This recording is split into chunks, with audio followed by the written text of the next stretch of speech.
आम्ही कुठलाही बाहेरून आणून उमेदवार दिलेला नाही. प्रसाद भोईर. गोरगरिबांची विकासाची कामं व्हायला पाहिजे होती, परंतु सत्ताधाऱ्यांनी ते अजूनपर्यंत केलेली नाही आहेत. म्हणून तर आज या ठिकाणी जितेमध्ये एक बालेकिल्ला शिवसेनेचा आहे आणि या बालेकिल्ल्यामध्ये आमचा विजय हा निश्चित असणार आहे, असं बोलताना महाविकास आघाडीचे नेते व शिवसेनेचे नेते प्रसाद भोईर यांनी सांगितलं.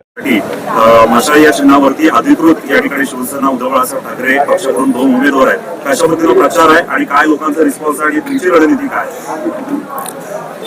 शिवसेना, शेतकरी कामगार पक्ष आणि राष्ट्रीय काँग्रेस पक्ष अशी या रायगड जिल्ह्यामध्ये युती आहे आणि युतीचे उमेदवार अरुणा पवार आणि महेंद्र शेठ घरत असे 2 उमेदवार या ठिकाणी आहेत.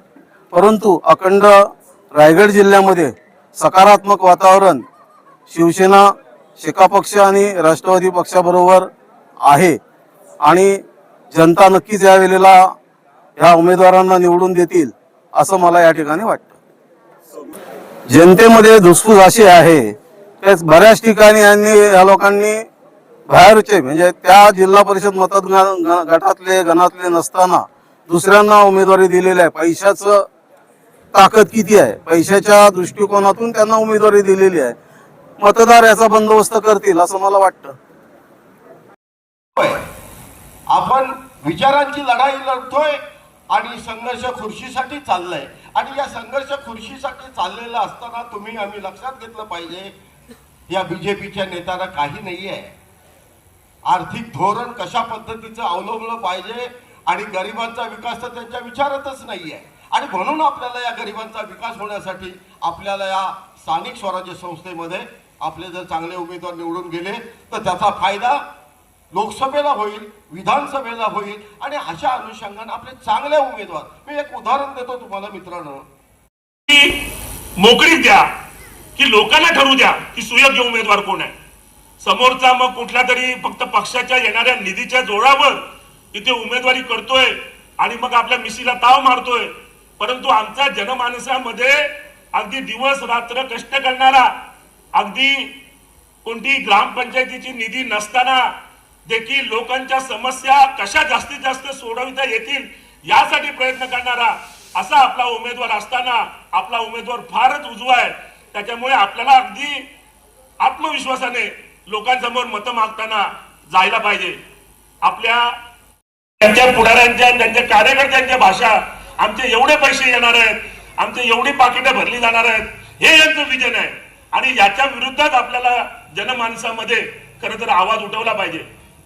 खरं तर 80% समाजकारण, 20% राजकारणाची शिदोरी देऊन बाळासाहेबांनी जी संघटना बांधली, त्यामुळे आपण प्रत्येक जण पुण्यवान आहोत की ते 80% जे समाजकारण आहे त्याची जी पुण्याची शिदोरी आहे तेच यांच्या भल्या भल्या जे काही पाकिटं असतील यांची आणि जे काही त्यांचे पैशाचा पाऊस पडतात त्याला पुरून देखील आपण उरतो आणि आपण आपल्या या समाजामध्ये जे काही समाजातील गोरगरीब किंवा जे श्रमिक आहेत त्यांची बाजू लावून धरण्यासाठी आपण त्या ठिकाणी उभे ठाकतो. तेव्हा जातो आपल्या उमेदवाराचा प्रचार करतानाच आपण या गोष्टींची देखील लोकांना जाणीव करून दिली पाहिजे.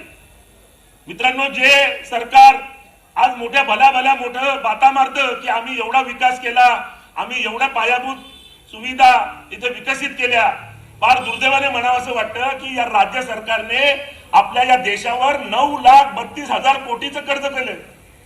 म्हणजे प्रत्येक व्यक्तीवर, इथे उपस्थित असलेल्या आपल्या प्रत्येक व्यक्तीवर साधारणतः 72,000 रुपयाचं कर्ज आहे. आणि जे आजचे दिनवाले होते, जे 15 लाख रुपये आपल्या खात्यावर टाकणार होते, त्यांनी तर 225 लाख कोटीचं कर्ज या देशावर करून ठेवलंय.